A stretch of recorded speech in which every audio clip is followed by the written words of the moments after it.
A'udhu billahi minash shaitanir rajim, bismillahir rahmanir rahim. Nous voilà revenus dans les pas de la vie du prophète sallallahu alayhi wa sallam. Nous avons laissé lors du dernier épisode notre bien-aimé prophète sallallahu alayhi wa sallam donc face à sa première révélation.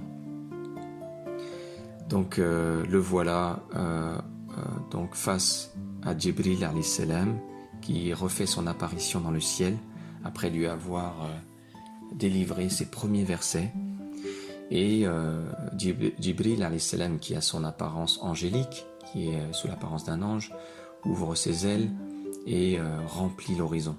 Cette vision d'une créature pour un être humain qui n'a jamais vu de créature aussi immense inspire un vertige, inspire une peur légitime.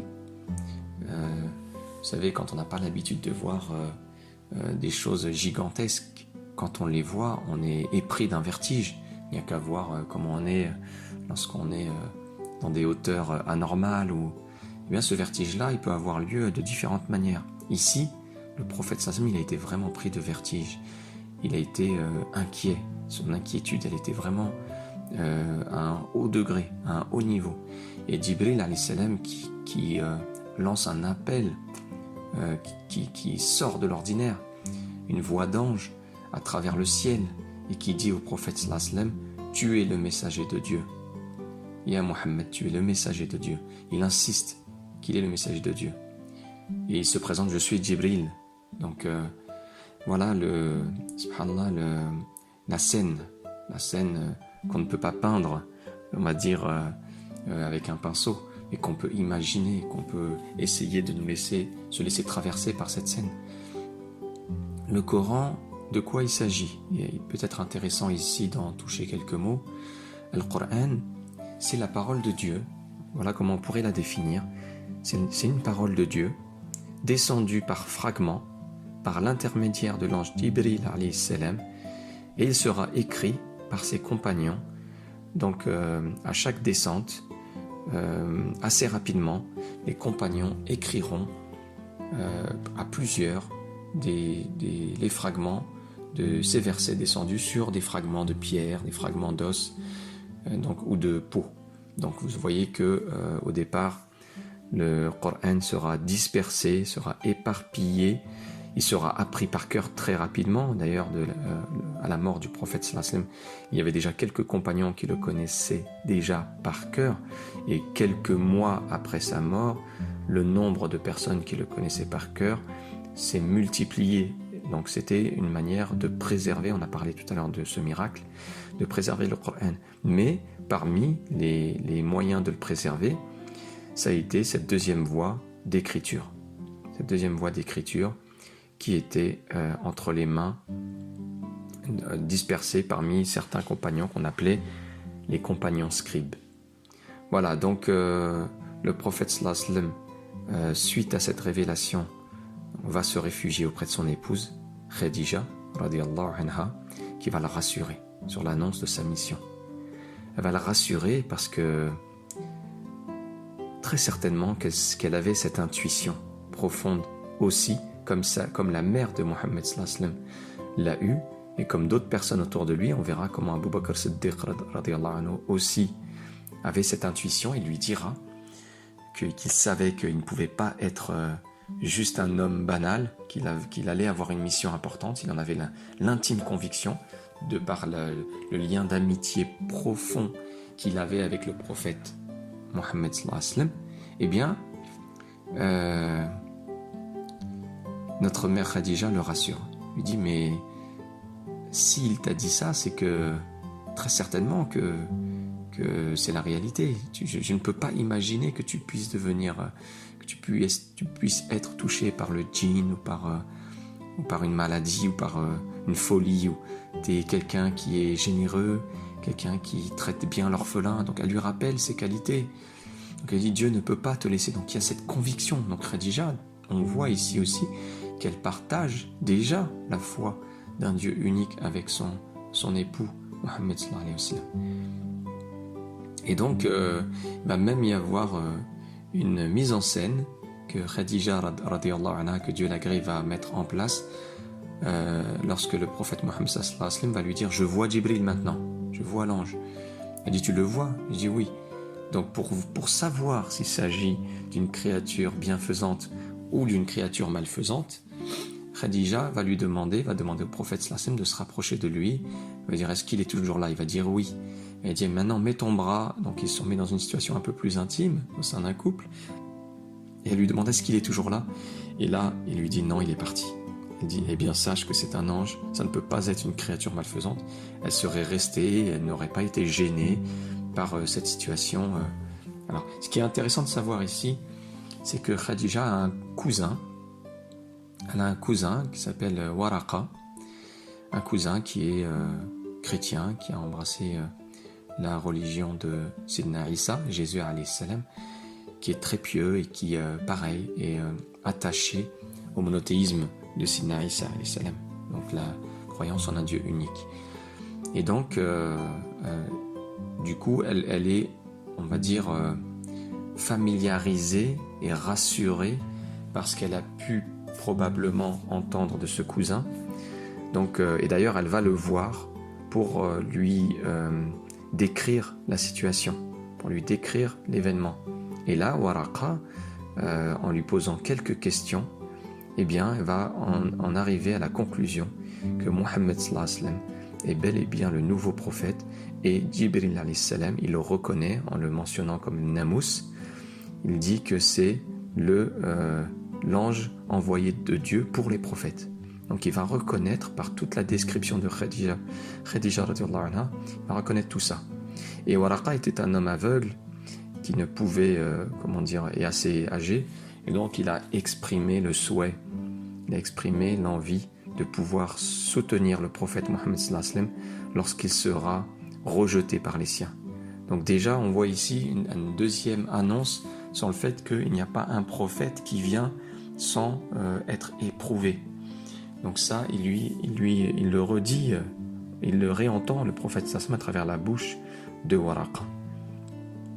Alors ici, il y a un événement sur lequel j'aimerais m'arrêter, et je ne jouerai pas sur les mots puisqu'il s'agit de la période de silence, de fatra, de pause, qu'on appelle cette période d'arrêt ou de pause, de 6 mois.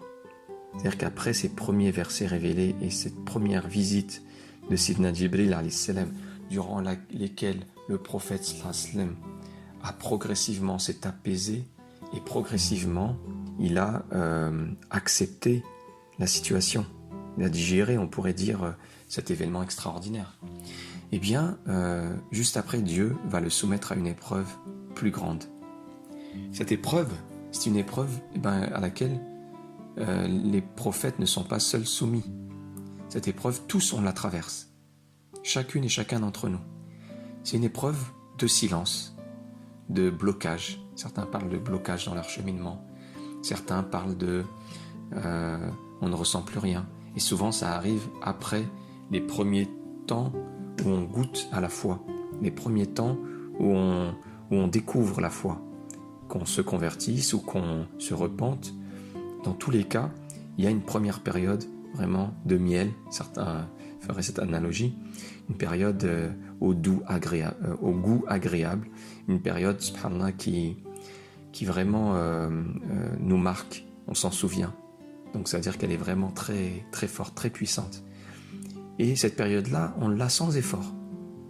La volonté, elle est décuplée. On arrive à faire plein de choses.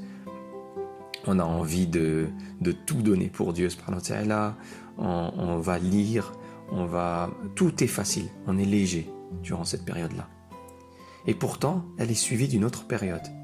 Une période où tout ce qu'on avait facilement, ces fruits, vous savez que ce goût qu'on a de l'iman, ce goût agréable qu'on échangerait contre rien au monde, eh bien, avec le temps, sont des dons de Dieu, subhanahu wa ta'ala. Et avec le temps, ils disparaissent. Avec le temps, ils s'estompent. Alors, je ne dis pas qu'ils disparaissent totalement, justement. C'est, alhamdoulilah, on va voir que ce n'est pas le cas. Mais, si on ne fait rien, peuvent disparaître totalement. Donc, cette période donc, de pause, on va d'abord la présenter comme faisant partie intégralement de notre cheminement. La première chose qu'il faut se dire, c'est que si on a une période de silence, il ne s'agit pas du désintérêt de Dieu vis-à-vis de sa créature. Et ce n'est pas du tout le cas.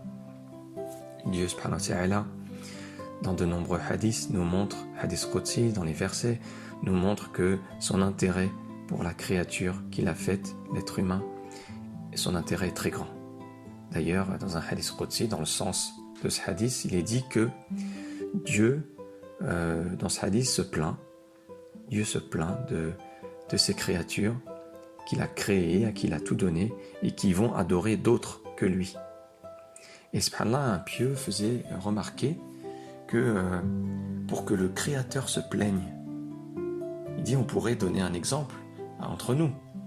Quand moi je vais me plaindre du traitement que quelqu'un m'a fait, surtout quand c'est un proche ou quelqu'un en qui j'ai de l'estime, des mots qu'il m'aurait dit, quand je vais me plaindre à quelqu'un d'autre, tu te rends compte ce qu'il m'a dit, tu te rends compte ce qu'il m'a fait. C'est que quelque part, j'ai une grande considération pour cette personne. Ou en tous les cas, j'ai une certaine considération.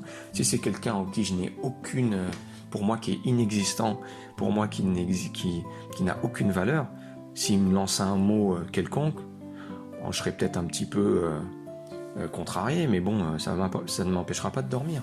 Mais là où ça m'embête, là où ça me poursuit la nuit, là où ça me poursuit des jours et des nuits, c'est quand cette personne-là, je lui accorde une importance, je lui accorde de la considération.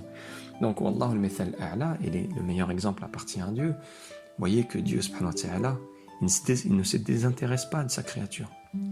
Il exprime son mécontentement.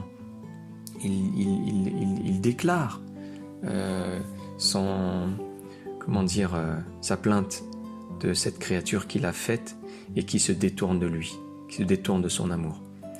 Donc ici, cette période de silence n'est donc pas un désintérêt de Dieu subhanahu wa ta'ala, et la preuve se trouve dans le Coran, notamment pour le prophète sallallahu alayhi wa sallam, à travers surat Wad-Duha, où il dit Ma wadda'aka rabbuka wa ma qala.